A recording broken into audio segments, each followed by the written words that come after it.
Mi nombre es Jocelyn Dunstan, trabajo en la Universidad de Chile y hoy día les voy a hablar de inteligencia artificial para entender textos médicos, ¿ya?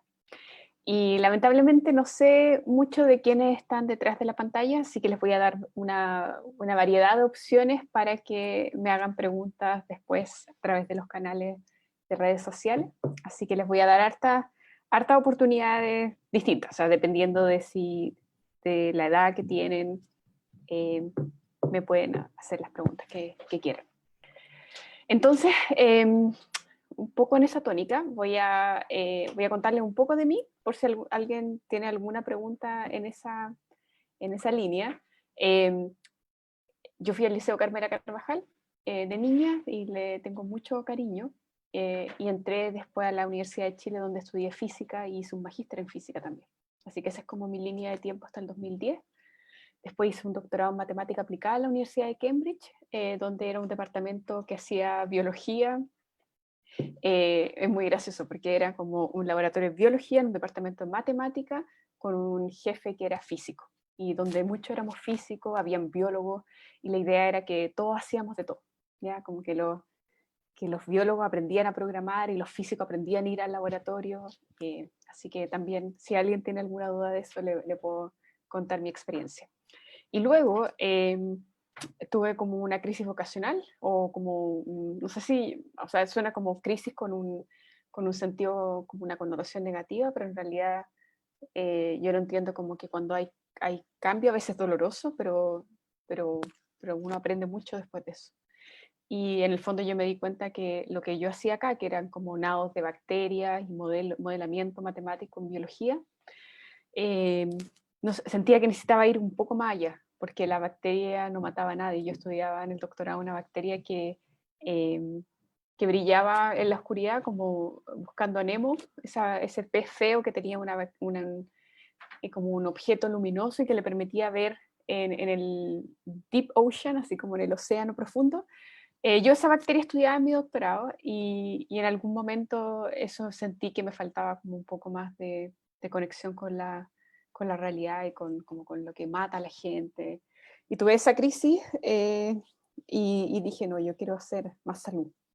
Y entonces ahí me conseguí una beca en Estados Unidos para ir 2 años a Johns Hopkins, a la Escuela de Salud Pública. Y ahí empecé a hacer inteligencia artificial analizando datos médicos. Y desde el 2017 estoy en dos facultades, estoy la mitad del tiempo literalmente en la Facultad de Medicina, donde estoy en el Centro de Informática Médica y Telemedicina, que es este logo de acá, y hago clase en el Magíster en Informática Médica y hago clase de matemática y de análisis de datos en el Magíster, y por otra parte estoy en el Centro de Modelamiento Matemático, que está en la Escuela de Ingeniería, que es como mi alma mater, donde yo pasé muchos años de mi infancia, o sea, infancia, adolescencia, adultez, y donde me siento muy cómoda y donde lidero proyectos en salud. Entonces, pero lo gracioso un poco de esta línea de tiempo es que yo hasta los 15 años iba a ser doctora, iba a ser médico, así como me disfrazaba de médico, todo era como medicina para mí. Y después tuve física cuando tenía 16 años y como que caí como enamorada, así, pero igual tenía miedo porque venía de una familia pobre, vivía en La Pintana, sentía que tenía que ser médico igual, como que toda mi familia se iba a sentir muchísimo más orgullosa de mí si yo era médico que si era científica y que si era física, no conocía nadie cercana a mí que fuera físico. O sea, entonces fui con mucho miedo, menos mal que estudié en el plan común de ingeniería y tuve un tiempo como para afiatar esa decisión y tomé 1000 charlas vocacionales de ingeniería en transporte, de ingeniería civil, eléctrica, incluso me inscribí el curso de ingeniería eléctrica tratando de que me gustara, porque tenía mucho miedo de ser científica. Encontraba que era un camino largo y que había que doctorarse, postdoctorarse y cuándo voy a empezar a ganar plata. Pero al final las cosas funcionó en el sentido en que, si bien es verdad todo eso, también hay becas para todo. Entonces fue una beca tras otra y al final nunca, no he tenido trabajo desde el, no sé, segundo año de la universidad que me mantengo. Así que nada, si hay alguien atrás que quiere hacer alguna pregunta de eso, y si no, y espero no haberlo aburrido con esa pequeña historia de mi vida. Ahí les pongo la página, esta presentación está en una presentación de Google que está abierta al público, así que lo podemos poner después en YouTube o donde esté quedando la presentación, pueden después entrar y ver un poco más del CV y cosas así. Entonces vamos a partir un poco con una definición del Big Data, porque cuando uno habla de inteligencia artificial es como de las palabras claves que aparecen. Y hay como, lo gracioso es que justo cuando uno lo explica, incluso en inglés o en español, es con B corta, y es como Big Data con B larga, entonces como que a la gente le gusta esta idea de que tiene que ver con que uno, cuando muchas veces te preguntan, como tú trabajas en Big Data o lo que tú estás haciendo es Big Data, y uno tiene que hacerse la pregunta de cómo el volumen al que se está adquiriendo la información, también la velocidad, o sea, como que si uno tiene una gran base de datos, pero que en realidad no va aumentando en el tiempo, eh, está bien, pero si uno como que constantemente recibe cosas, ahí uno está en problema. También la variedad, o sea, si uno tiene una tabla de Excel gigante, pero que tiene como edades y todo fluctúa entre 0 y 100 años, no es tan problemático, pero si uno tiene como columnas de audio y de video y de texto libre y cosas así, y link a video en YouTube, eso ya es mucho más complejo. Y luego esas son las 3B como principales de Big Data, pero después uno puede entender como que hay dos dimensiones más que tienen que ver con la veracidad de los datos y el valor. O sea, no es lo mismo, a veces como que hay sensores que miden muchas cosas y uno puede estar como en Big Data en ese sentido, como que, no sé, uno tiene un paciente hospitalizado y le está midiendo todo, la temperatura, la presión, así como si se mueve en la cama, todo, pero hay muchas veces que no todo tiene sentido o no todo sirve para generar modelos. Hay veces que uno necesita como definir qué de toda esa data voy a usar. Entonces ahí está como la veracidad y el valor. Y sobre todo ahí estoy hablando de sensores, donde uno realmente eh, está produciendo, como la veracidad uno la tiene garantizada un poco porque uno tiene mismo el sensor, pero por otra parte hay veces que uno quiere analizar, por ejemplo, lo que la gente come y tratar de hacer modelos predictivos del cambio en el peso y cosas así. Pero el problema es que si la gente subestima lo que come o sobreestima por alguna razón o no mide correctamente, hay un montón de data que podría estarse generando en estas apps, por ejemplo, para registrar el peso, pero que no siempre uno podría considerarla como veraz. ¿Ya? Entonces, y con respecto a esto, como de la cantidad de data que producimos, es cierto que en el mundo actual, y miren, acá está, hay un gráfico de la Corporación Internacional de los Datos, y ahí les pongo el link a de dónde viene la fuente. En el pasado, producir datos o acumularlo o generarlo era un problema eh, no tan sencillo, como que yo que trabajo en texto, y lo vamos a hablar un poquito después, existe lo que se llama el corpus, un corpus del español, que significa como una colección grande de texto que es representativo del idioma. Y en el pasado existían como el corpus Brown, que fue generado por la Universidad de Brown en Estados Unidos, y que daba cuenta como del idioma inglés americano en ese momento de la historia. Entonces iban y recolectaban periódicos y libros y transcripciones de conferencias, y era como realmente ese corpus, y esta es una palabra latina para decir cuerpo de texto, realmente era un trabajo en sí mismo y ese corpus no estaba abierto, o sea, había que pagar para acceder a ese corpus. Ahora, gracias a Wikipedia, uno puede tener Wikipedia en español para hacer investigación y no hay que pagarle a nadie. O sea, Wikipedia, como de la forma en que se construye, permite hacer investigación con ella. Creative Commons, que es la forma en que los artículos de Wikipedia están en la red, permiten que uno pueda hacer muchas cosas. Entonces, en la investigación que hacemos, muchas veces como que tenemos nuestra propia colección de texto, porque la adquirimos con convenio, en el caso de lenguaje clínico, si es con una empresa, la empresa nos provee de texto, pero siempre podemos como agrandar ese corpus con Wikipedia en español. Y esa cosa no era en el pasado. Entonces, ya, eso es como una cosa, pero además la gente produce mucho texto. O sea, como la cantidad de terabytes producidos como en mensajes de audio de WhatsApp. O sea, la cantidad de WhatsApp que ocurren a cada día es alucinante. Entonces, y ahora tenemos cada vez más data, pero también una data cada vez más como heterogénea, ¿sí me entienden? Y más difícil, la cantidad de videos en YouTube, ¿ya? Y cómo la máquina le encantaría saber de qué se trata cada video para ir sugiriéndote eh, mejores como tu video siguiente.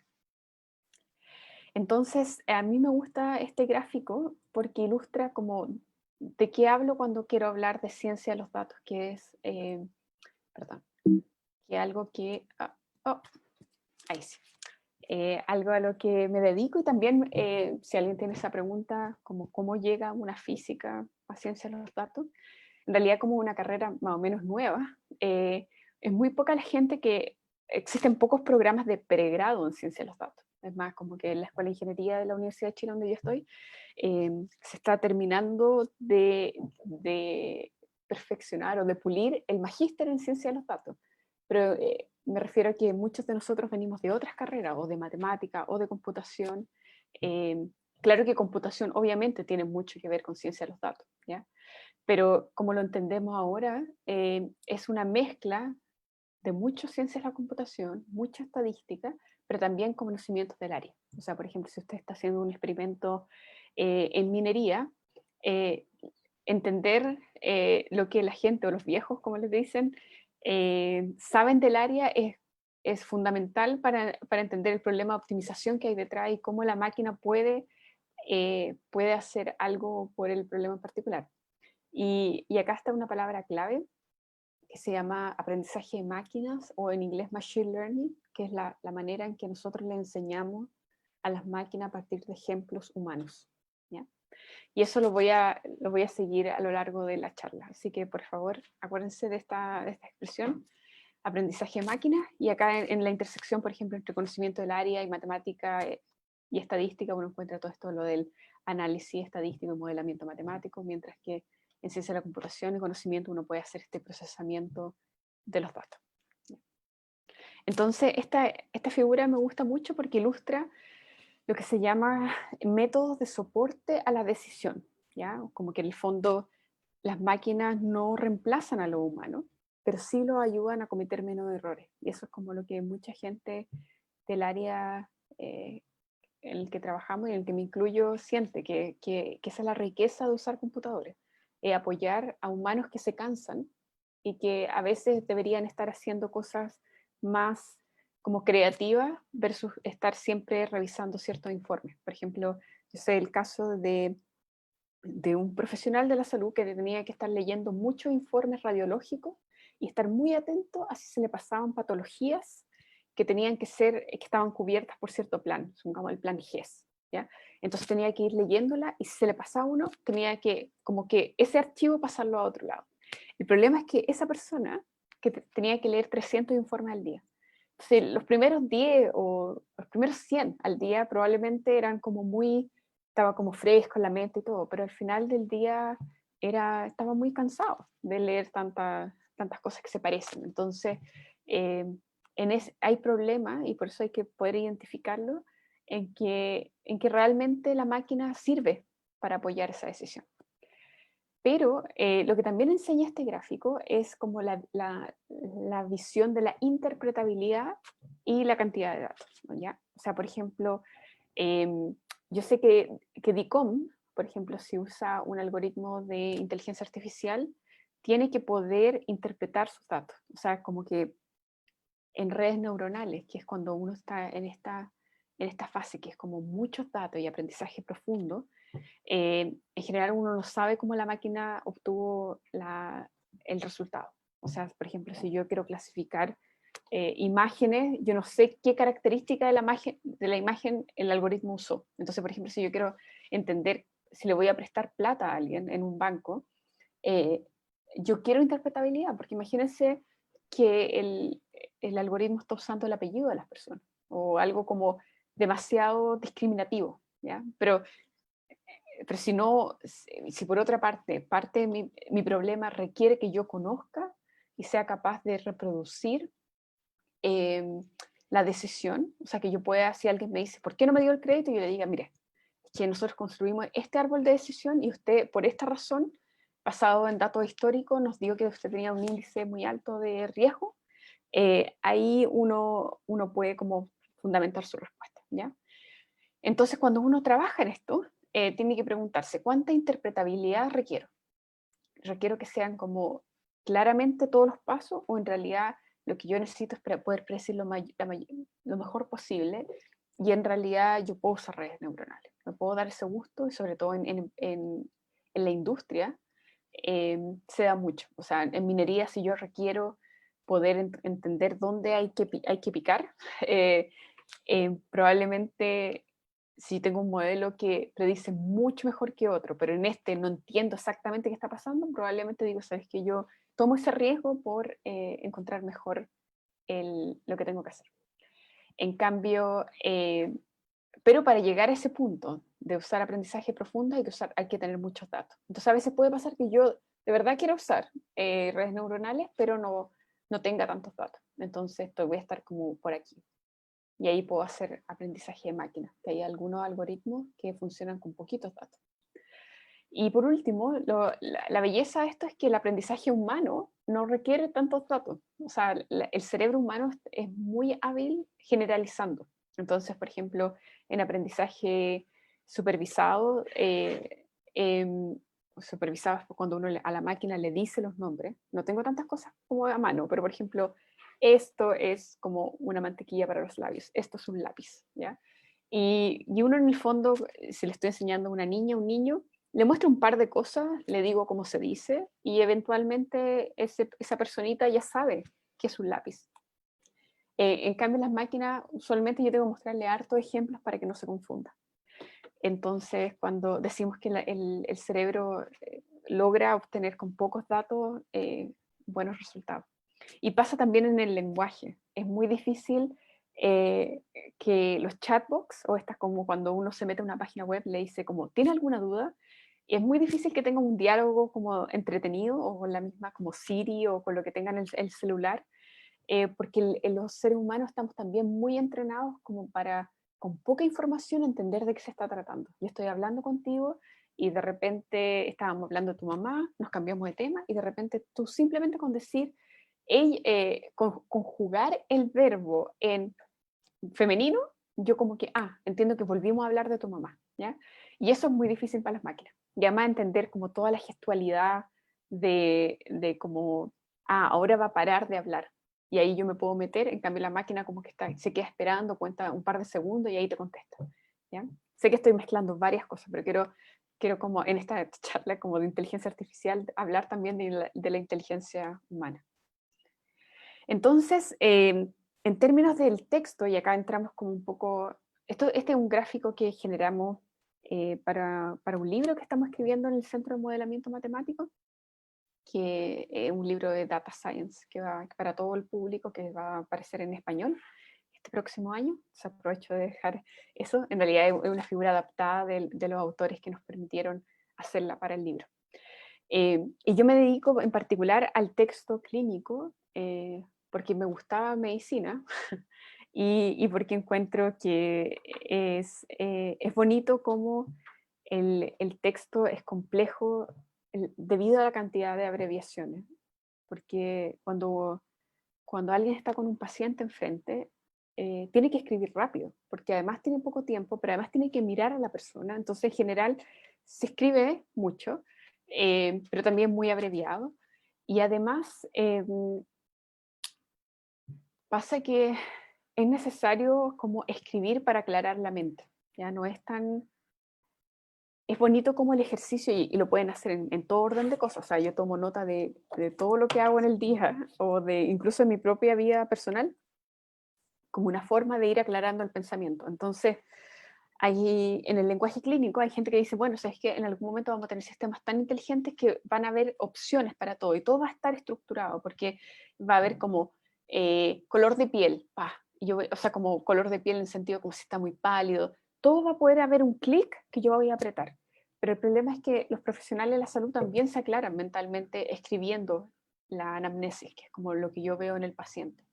Entonces tiene sentido ese lenguaje clínico, y a pesar que puede estar complementado, puede haber un sistema híbrido donde yo pida codificación de enfermedades y qué medicamento está tomando y todo esté como con un clic, yo aún así puedo dejar ese espacio en blanco de comentarios, y ese espacio lo que creemos que siempre va a tener algo bonito y razonable que mirar ahí. Entonces, en esa lógica, hace 2 años yo empecé a estudiar la lista de espera no cubierta por el plan GES, que es una lista de espera muy masiva y con largos tiempos de espera, porque es la no GES, la no cubierta por el plan de garantías explícitas de salud. Y lo que pasaba es que en la lista de espera, si uno mira, está el nombre del paciente, el root, desde dónde, el sexo, la edad, de dónde viene, o sea, de qué es CESFAM, o de dónde lo derivaron, hacia dónde lo derivaron, la especialidad, y luego dice la razón de la interconsulta. Y ahí es como tierra de nadie, o sea, porque está escrito en texto libre. Entonces el problema de eso es que si alguien dice, ¿sabéis que yo voy a solucionar la lista no GES usando telemedicina en todos los casos que se pueda? O sea, por ejemplo, dermatología. ¿Sabéis que no? Hay ciertas patologías que con telemedicina funcionan súper bien y yo voy a bajar la lista de espera de esa manera. El problema es que como está ahora, no es posible, ¿ya? Porque está en texto libre. Uno puede hacer una búsqueda de palabras claves. O sea, por ejemplo, si yo sé que psoriasis la quiero tratar antes porque es muy difícil, porque es muy pesado para los pacientes, yo podría buscar psoriasis con P, sin P, y podría hacer una búsqueda. Pero en realidad, si yo quisiera obtener como estadísticas para como una estadística de la frecuencia en la que se encuentran todas las enfermedades en la lista de espera, y tratar de entender cuáles son graves, cuáles son no tan graves o que pueden esperar más, cuáles tienen que ser atendidos por telemedicina, cuáles necesitan laboratorio, o sea, el examen de laboratorio antes. Todas esas preguntas actualmente no se pueden resolver. Entonces, con Fabián Villena, que solía ser mi alumno de magíster y ahora es mi colaborador, hicimos este trabajo que era, ahí está el link, en el que uno podía visualizar la lista de espera. Nos conseguimos por ley de transparencia, justo hoy día leía como cuánto nos ha dado la ley de transparencia, puedo dar cuenta de que es una maravilla. Y nos conseguimos de los 29 servicios de salud, 24 o 17 datos de 17 servicios de salud, y lo que hicimos fue hacer visualizaciones en nubes de palabras, y esta por ejemplo es dermatología, para entender por qué la gente consultaba en dermatología. ¿Ya? La nube de palabras tiene que ver con una frecuencia ponderada, entonces como que escribimos un paper que está en español, se los dejo por si a alguien le interesa. Y lo bonito es que usamos, luego de esto, también con Fabián, usamos redes neuronales para poner todo este texto clínico en español y ver cómo la red aprendía similaridad entre palabras. Entonces, si se fijan, acá los médicos, los dentistas le dicen pieza a los dientes. Esta se llama pieza. Pero además la abrevian PZA. ¿Ya? Y lo bonito es que la red neuronal, haciendo esta cosa que se llama word embeddings, embeddings de palabras, lograban poner las letras juntas. Se fijan, como que genera una gran nube que yo la estoy proyectando en 2 dimensiones. Pero si uno hace un zoom, se da cuenta que acá está piezas, acá está la abreviación de piezas, o sea, que le saco la A y es PZS. Ahí está pieza mal escrito, pero acá están como muy juntitos el diente abreviado, el diente no abreviado. Entonces se fijan, lo que yo partí diciendo, el lenguaje clínico es difícil porque hay mucha abreviación, hay muchos sinónimos, y yo tengo que ser capaz de entender que se está hablando de lo mismo. Bueno, acá está la prueba, ¿ya? Y cómo las redes neuronales con suficiente texto pueden entender eh, esta riqueza en el lenguaje que es muy propio del país y del idioma en el que se está hablando. Entonces, le mencioné brevemente la lista de espera no GES, y acá hay un ejemplo de las cosas que uno ve. Por ejemplo, restricción del crecimiento intrauterino, y uno se pregunta, ¿es esto cubierto o no por el GES? IRC, y ahí es como que hay interconsultas que tienen una palabra y está abreviada. Entonces a veces hay que usar como, a uno le gustaría usar la información de la especialidad para tratar de desambiguar, que es un problema bonito en procesamiento de texto, para entender qué es, ¿ya? Insuficiencia renal crónica, uno no sabe. Y por ejemplo está ortesis, y ahí sí que era cubierta por el GES. Entonces lo que hicimos fue usar datos históricos del Hospital Sotero del Río, que es el hospital más grande en Chile, 7 meses de datos del Sotero con la sospecha diagnóstica y si era GES o no GES. Entonces nosotros creamos un clasificador automático que le permitía, con la sospecha diagnóstica, con el texto, más la edad del paciente, porque el GES depende de la edad, entender si, como ser como un segundo vigilante del profesional de la salud que está a cargo de la lista de espera. O sea, como que él o ella marcaba esto es GES, esto no es GES, y después pasaba por nuestra plataforma y podían como avisarle si se había equivocado en algo. Y ahí están las personas que participaron en este estudio. Está Fabián, es la tesis de Fabián, está René del Servicio de Salud y está Jorge Pérez del Departamento de Computación. Y esta es una fotito de la plataforma, cómo funcionaba. Entonces, en el fondo, la persona tenía un nombre de usuario, podía comunicarse con Fabián por chat, y podía ir subiendo la lista de espera. Y si le sugería, como encontré estas como conflictos entre la máquina y el humano podía decir, yo tengo razón, o podía decir como, no, me equivoqué. Entonces cuando decía, me equivoqué, le permitía bajar un Excel que estaba corregido, y eso podía subirlo al SIGTE, que es el lugar central donde se guarda la lista de espera, ¿ya?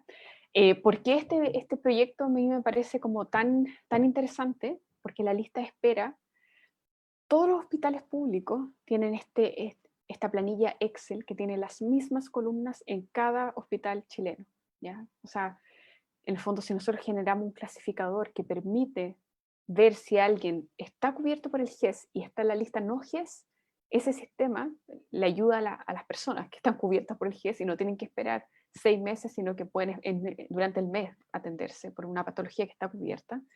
Pero por otra parte, además el hospital recibe financiamiento extra o una compensación por atender casos GES. Entonces, como un win-win, o sea, gana la persona que se atiende, gana el hospital que recibe el financiamiento extra, evita multas, y además es un sistema que es el mismo Excel para todo el país. Nosotros creemos que en la medida en que podemos hacer esto andar bien, y por eso nos asociamos al Servicio de Salud Suroriente, podríamos expandirlo, tanto a que varios hospitales lo usen, o que incluso es más prometedor que lo use el Ministerio de Salud directamente, la Superintendencia de Salud, que antes de tener este repositorio vaya y lo pase por el clasificador y podamos ver si hay gente que tiene que salir de la lista de espera equivocada.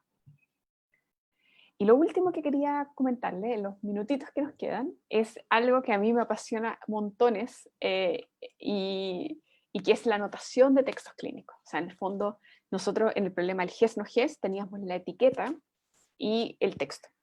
Pero en realidad hay una tarea que es súper bonita en computación, que se llama identificación o reconocimiento de entidades nombradas, ¿ya? O sea, por ejemplo, yo tengo un texto y quiero entender dónde aparecen las direcciones, voy y lo marco, los nombres propios, ¿ya? Pero en el lenguaje clínico hay muchas cosas que nos interesan, ¿ya? Acá anotamos las abreviaciones porque sabemos que aparecen mucho y queremos como cuantificar, pero además hay cosas como medicamentos. Acá está la marca comercial, acá está partes del cuerpo, acá está otra, es método anticonceptivo. Entonces a veces pasa que algo es tanto una abreviación como algo, como otra cosa. Aprox es simplemente una abreviación. Entonces lo que hacemos es, generamos un team, les voy a mostrar su fotito en un minuto, y hay personas que van leyendo el texto, y como tienen conocimientos clínicos, van anotando cada cosa, como esto es esto, es, y luego con el objetivo de que la máquina aprenda a identificarlo solo, ¿ya? Entonces, estos son Pablo, Fabián y Manuel, y tenemos que tener todo un protocolo de etiquetado de texto. Es una tarea muy costosa porque se requiere harto input humano y se requiere revisar que haya acuerdo entre etiquetadores, y que si después volvemos a etiquetar lo mismo 6 meses después, volvamos a encontrar las mismas entidades, que se llaman. Pero a la vez lo que hacemos, y creo que no hay ninguno, está, por ejemplo, test de laboratorio, procedimientos diagnósticos. Lo que buscamos es que estos son textos de la lista de espera. Y, por ejemplo, marcamos procedimientos pendientes, ¿ya? O sea, por ejemplo, si la lista de espera se dice, se solicitan endoscopía o esperando endoscopía, nuestro objetivo con esto es que si alguna vez el gobierno nos pregunta, queremos saber cuántos procedimientos pendientes hay en la lista de espera, o queremos saber cuánta gente dentro de estas personas que están esperando reporta que toma más de un medicamento al día, que se llama polifarmacia y que tiene que ver con la salud de las personas. Con esto buscamos que nosotros estamos etiquetando, llevamos 1000 interconsultas etiquetadas, que vamos a seguir etiquetando todo este año, pero que eventualmente seamos capaces de tomar los 5 millones de interconsultas de la lista de espera que tenemos y poder como estructurar ese texto, entender como cuánta gente está tomando tal medicamento, cuáles son las enfermedades con las que se consulta, cuál es la frecuencia, cómo se conecta la enfermedad con el test de laboratorio que está, cuáles fueron los resultados, enseñarle a la máquina a analizar estos textos. Así que esa es mi última slide y ahora estoy feliz de tomar preguntas.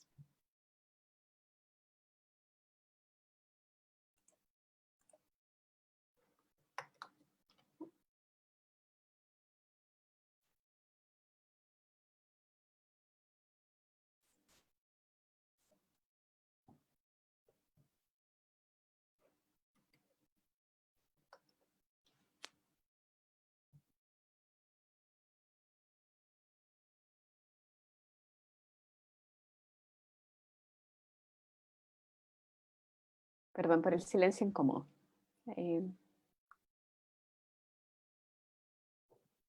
No sé qué más contarles por ahora, mientras llegan las preguntas. Creo que me adelanté, como que partí muy lento y de repente así, el texto clínico. Así como, Miren, me preguntan si las máquinas van a reemplazar a los médicos. Yo creo que no. Y hay una frase famosa que dice, yo creo que las máquinas no reemplazan al médico, pero el médico que usa máquinas va a poder reemplazar al que no, ¿ya? Y también hay una historia de que dice que en el termómetro que uno se pone acá y mide la temperatura, a principios del siglo, o sea, a principios del 1900, antes del 1900, era usado por los físicos. En los laboratorios de física, usar termómetro era natural, normal, súper entendido, pero en medicina se negaban a usarlo un poco. Y hay hasta unos textos que dicen, como el médico, no me acuerdo quién, decía como, es que la fiebre requiere a un humano bien entrenado en medicina porque depende no solamente de lo que de como la transferencia de calor entre la mano y la frente, tiene que ver con el color de la piel y comorbilidades y qué está pasando, y casi la temperatura ambiente, y ahora eso nos parece como oye, no, la fiebre se mide con un termómetro, no hay un humano detrás. Entonces hay una discusión en torno a eso de como cuánto, cuánto de lo que ahora miramos la historia del termómetro nos parece como obvio que podía usar termómetro, un instrumento para medir la fiebre.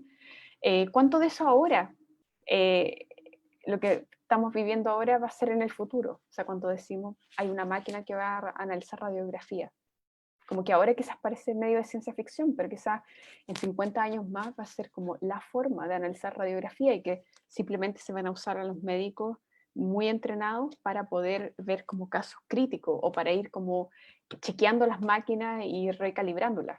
Pero yo creo que hay un gran potencial, sobre todo en locaciones donde no hay médicos especialistas. Por ejemplo, eh, la telemedicina ya se usa para conectar, por ejemplo, el hospital de Frutillar con Puerto Montt. Hay que tomar decisiones y en Frutillar muchas veces no está el médico especialista, entonces tienen que mandar fotos o preguntas o lo que sea a Puerto Montt para entender si tienen que trasladar o no a la persona. Y pasa muchísimo de que a veces la máquina podría ser como un soporte a la decisión de esos profesionales que están en locaciones, en ubicaciones que no son tan centralizadas, donde no hay tantas personas. Tengo otra pregunta. Me dicen, ¿qué tan big es Big Data? ¿Cuántos bytes, por ejemplo? Yo diría que depende de la complejidad de los datos. Como lo de las 3B, hay veces que uno dice, yo he escuchado gente que dice, yo hago Big Data porque a mí no, yo no puedo trabajar en Excel, o no me abre la base de datos en el computador de escritorio. Entonces yo diría que la respuesta no es tan clara, porque uno siempre podría decir, bueno, pero quizás tu computador es muy malo, por eso no te abre la base de datos. Yo diría que tiene que ver mucho con la complejidad de la base. Hay veces que una gente dice, bueno, depende del número de columnas, no, más que del número de filas, pero yo diría que es una pregunta compleja y sobre todo la respuesta tiene que ver con, entonces, ¿qué métodos usas? Porque hay gente que dice, ¿sabes que yo uso Big Data? O sea, tengo Big Data, pero uso métodos de análisis estadístico. Hay gente que usa como preprocesamiento que tiene que ver con Big Data. Así que la respuesta corta es que depende del problema. Eh, Poner los síntomas en Google o buscadores de Big Data, ¿en qué porcentaje los resultados son exactos? Así como, que voy a tratar de entender esa pregunta. Como que si yo pongo los síntomas que tengo y me da una enfermedad, eh, como la enfermedad correcta, eh, si es así, yo diría que primero en inglés todo funciona mejor, ¿ya? Eh, y es un tema, o sea, no estoy siendo como pretenciosa, así como, sino que pasa que en general mucho se produce en inglés y los algoritmos están diseñados de mejor manera porque hay más métodos, hay más investigación o que ocurre en inglés. Entonces en textos clínicos pasa. Y no sé si se han dado cuenta que ahora, por ejemplo, Gmail te permite como adivinar tu respuesta a los mails. O sea, como que aparece un mail y te dice como te respuesta como sí, gracias, nos vemos mañana, no sé. Y pasaba que antes funcionaba muchísimo mejor en español, o sea, perdón, en inglés. O sea, realmente la respuesta que te sugería era mucho mejor cuando uno escribía un mail, recibía un mail en inglés que en español. Y ahora está mejorando un poco más. Entonces yo te diría que en la medida en que haya más datos y más como investigación en español, funciona mejor y las redes neuronales están cada vez mejor. Entonces ahí uno podría chuntarle mejor al diagnóstico dado los síntomas.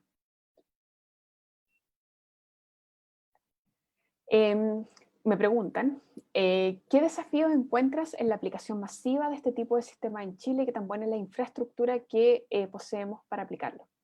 Yo diría que la infraestructura ya está, porque como les decía, nosotros no hicimos nada del otro mundo, hicimos con una Excel, es más, la tesis de Fabián, él agarra el Excel y lo analiza o sea, lo pasa a la plataforma con JSON y todo, y hace todo, y devuelve un Excel, porque lo que queríamos era no complicar a la persona. Piensen que estamos en el sistema público, donde la enfermera, que es una mujer maravillosa, estaba dándolo todo por el sistema público. Entonces no queríamos que además tuviera que hacer como un curso de computación, programar en Python y que ahí pudiera usar la plataforma. Entonces yo diría que estamos en el nivel de que con los mismos Excel podríamos etiquetar la plataforma. Yo diría que hay un problema como de político, que es como realmente abrámonos a escuchar a los científicos nacionales y proveámosles de las herramientas, que en realidad son bien pocas. O sea, necesitamos los datos, necesitamos más datos de los que nos podemos construir por ley de transparencia, porque piensen que ley de transparencia es algo que lo puede pedir cualquier persona. O sea, yo ni siquiera tengo que decir soy académica, yo escribo como Jocelyn Dunstan un requerimiento y me consigo datos. Pero nos conseguimos como una foto de los datos y que dependíamos de qué servicios de salud nos mandaba y cómo nos mandaba. Por ejemplo, Chiloé es tremendo servicio de salud y nos mandó 10 años de data preciosa. Eh, pero yo diría que falta mucho de esa como conexión entre el gobierno y las universidades y los investigadores que quieren hacer cosas, porque a mi parecer, yo estudié con becas Chile en Cambridge y el gobierno de Chile, con los impuestos que todos pagamos, me pagaron a mí para que yo fuera a graduarme allá. Entonces, que yo vuelva y quiera trabajar para mi país, es como, si no me dan los datos, o si después hacen un convenio y se los dan al MIT, como, ¿cuál es el punto de haber gastado toda esa plata en mandar a una chilena a graduarse al extranjero si es que después vuelve y no tiene datos para trabajar? Entonces yo diría que la respuesta es que tenemos que seguir luchando y hacer más presentaciones. Yo he ido a la Comisión del Senado, o sea, como que yo ya he tratado de tocar esas puertas, pero creo que ahora enviamos el artículo científico a YAMIA, que es como una revista súper buena en Medical Informatics, y como eso es como ir presionando de todas las ramas, o sea, haciendo charla, hablando del clasificador, publicando artículos, ojalá en las mejores revistas, y eventualmente creo que vamos a llegar al punto en que vamos a tener una reunión con la Superintendencia de Salud y nos van a decir si vamos a usar el clasificador. ¿Es posible este procesamiento para palabras en un diálogo? Cuando exploramos la historia clínica de un paciente, vamos tomando decisiones a medida que se entrega la información. Imagino un susurro que oriente al clínico en el examen. Sí, o sea, según entiendo la pregunta, es difícil como pensar mientras se está leyendo. Se voy a leerla de nuevo, perdón.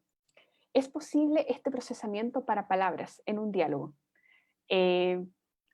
Cuando, entonces, miren, como no podemos conversar, yo voy a tener que, entiendo que quizás lo que está pensando es que mientras está la persona y está el médico enfrente, y como que comenta, el paciente tiene insuficiencia renal cardíaca y tiene diabetes y tiene 65 años, como que fuera como alimentando un cierto diálogo con una máquina, quizás. No sé si entiendo, cuando dicen diálogo, no sé si quiere decir un diálogo como escrito o de hablar. Es verdad, cuando yo les digo el procesamiento del lenguaje natural, que es como el procesamiento que se llama natural porque es lo que hablan los humanos, puede ser texto o voz.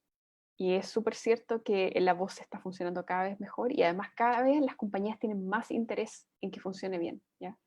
Cuando uno va a las conferencias como muy importantes de salud, está como Apple, Google, todos tratando, Yahoo, como de mejorar el procesamiento del lenguaje también en el lenguaje clínico. Y sí, pues, la idea máxima de esta historia de como apoyo a la decisión clínica es tener realmente como un backup, así como alguien, una máquina que te esté escuchando, te esté viendo lo que escribes y que te avise, ¿ya? O sea, por ejemplo, si yo tengo la ficha clínica de un paciente y le receto tal medicamento, si ese paciente tiene en la historia clínica algún problema de incompatibilidad con el medicamento, yo quisiera saber eso, si hay alguna alergia, hay alguna como incompatibilidad, o por ejemplo en la dosis. Hay sistemas que simplemente miran la dosis a la que le da un medicamento. Y ha pasado que identifican, no sé, un paciente pequeñito, así como pediátrico, como no le podéis dar 1 miligramo de esto, ¿ya? Entonces a eso uno apunta, que ojalá hubiera una máquina que pudiera estar como chequeando errores humanos, que pueden ir en varios niveles. A veces son humanos tan pequeñitos como mirar dosis. Pero sí, es un temazo en salud hacer eso. Es muy complicado hacer el cambio a búsqueda de palabras clave y análisis en documentos de otras áreas. Pienso en aplicaciones no relacionadas a salud. Eh, o sea, yo te diría, la gente que se dedica a salud, haciendo procesamiento de texto, muchos de ellos también se dedican a leyes, ¿ya? Hay un grupo, actualmente la Unión Europea tiene un proyecto gigante de colaboración en el que tratan de abrir a la comunidad la información, como aumentar la transparencia. En Chile la transparencia consiste en que yo voy y le escribo al Ministerio de Salud y le pido ciertos datos. Allá lo que quieren hacer los europeos es que uno pueda entrar a una plataforma y entender todos los dictámenes que se han dado en España entre estas fechas, ¿ya? Y tener como no solamente como una tabla Excel donde digan como los resultados, pero yo también quiero ver como la transcripción, ¿ya? Pero eso a la vez tiene que preservar la privacidad de las personas. Entonces, lo que hacen en este grupo como interdisciplinario y gigante, muy bonito, porque además Europa habla muchos idiomas. Entonces, lo que se junta esta gente es a hacer sistemas que permitan entregar información, o sea, como compartirla, pero que que además preserven la información, y lo que hacen es para dictámenes judiciales y para leyes, y para cosas de salud. Entonces yo diría que leyes es tremendo área donde se usa mucho, y la otra es educación, o sea, como entender textos educativos y evaluaciones y como automatizar el procesamiento de la información también es un tema grande. Es muy... ¿Cómo tienen pensado integrar un RCE en otro hospital o un sistema, o a sus sistemas de análisis de texto? Un registro electrónico, me están preguntando. Sí, primero yo diría que la barrera que nos detiene un poco es que tenemos que hacer convenios de colaboración por ahora. En cada vez que hacemos como que trabajamos con un hospital, tenemos que hacer todo un sistema de comité de ética y mostrar cómo nosotros vamos a tratar los datos. Entonces nos ha pasado que por ejemplo, cuando Fabián defendió su tesis, habían otros servicios de salud que estaban interesados, pero no todo el mundo quiere pasar por todo ese protocolo. Como que el ENTE se requiere abogado, ambos lados y cosas así. Entonces yo diría que eso nos ha frenado un poco. Y también la capacidad humana, o sea, en la medida en que hay que conseguirse financiamiento para cada proyecto, yo creo que eso enlentece que uno pudiera como desarrollar más cosas, porque además son personas finitas, o sea, somos un grupo chiquitito, somos 3, 4, entonces en general eso nos afecta un poco, como que hay razones éticas y que hay procedimientos legales que hay que hacer antes de poder mirar cualquier dato en nuestro hospital, pero también que hay que poder pagarle a la gente, entonces hay que saber de dónde vamos a lograr financiamiento. ¿Los datos de las instituciones de salud son buenos? ¿Sirven para hacer un buen análisis o les falta mucho? Yo creo que estamos bien y que esto funciona con datos sucios. Yo diría como esa es lo que buscamos, que las máquinas aprendan, no diría que sucio, pero sucio en el sentido como de mucha abreviación, y no hay que, es imposible sacarle eso al texto, así que no, yo diría que con lo que tenemos podemos hacer análisis. Lo que sí pasa que gente como Jorge Pérez del Departamento de Computación, ellos han tratado de hacer la predicción de cuándo un paciente va a ser dado de alta, ¿ya? Porque en el fondo, si uno está hospitalizado y te saquen antes del alta, o que te den un alta muy pronto, es un grave problema y como que genera mucho inconveniente para la salud. Entonces hay un paper de Estados Unidos en que hicieron esta idea de usar redes neuronales y arquitecturas gigantes para predecir esas variables. Y el problema es que en Estados Unidos existen como laboratorios o hospitales que están relacionados con universidades top. Entonces están como los asociados a Harvard y los asociados, así como el Boston Hospital y la cosa. Entonces ellos tienen una maquinaria, la clínica Mayo, todos son así, pero como enormes y está todo perfecto y es como así como... Y entonces ahí cuesta, porque incluso en las clínicas súper buenas chilenas hay que como entrar a picar y la mayor parte del tiempo lo que hizo Jorge y su alumna se dedicaron como a limpiar los datos y a entender como con la realidad posible qué predictores tengo y desde cuándo los mido. Y en Chile pasa que los proveedores de salud son muchos. O sea, si uno va está, no sé, Rayen, ITPS, cada uno hay 8 proveedores de salud. Entonces, como que para poder aunar la data de un paciente hay que como ir a buscar en muchos lados distintos. Entonces, yo diría que eso es un problema.